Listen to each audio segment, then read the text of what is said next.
Da sunan Allah mai rahma mai jin ƙai. Amsar ƙalubalen Abdul-Jabbar Nasiru Kabara ga malaman sunna, rubutu na 3. Za mu yi magana ne a kan Abu Yunus ad-Dawsi, wanda shi ya ce babu wanda ya san shi. Ya kai mai kallo, ka biyo ni da sannu, za ka ga abun mamaki. A ta irin yaren da nake ka faɗi gun a duba ƙarya ne. Zagi ba zan iya hana ka ba, amma kai kuma ba kai suka tauna maganar da na yi ba. A ta irin yaren da nake ka faɗi gun a duba ƙarya ne. Sai ka zage ni. Mai kallo, za ka sha mamaki idan ka ga abin da zai biyo bayan wannan maganar da ya faɗa. Ga ƙalubalen da Abdul-Jabbar ya jefa wa malaman sunna, za ka ji da kunnenka. Iya Juma'a, Abu Yunus ad-Dawsi.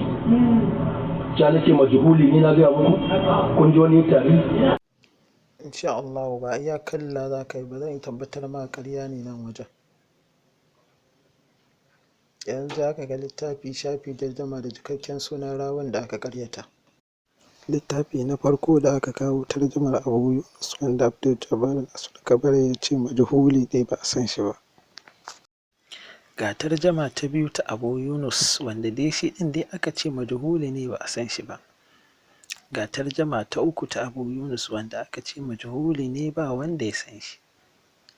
Ta tabbata cewa wannan mutumin maƙaryaci ne, shi ne dai bai sani ba. Allah ya kyauta. Allah ka kare mu daga faɗawa mummunar hanya, ka ba mu ilimi mai amfani. Ba isa a kawo ba, sai dai a zage shi ne, kuma ga shi kawowa na yi, ba zage na yi ba.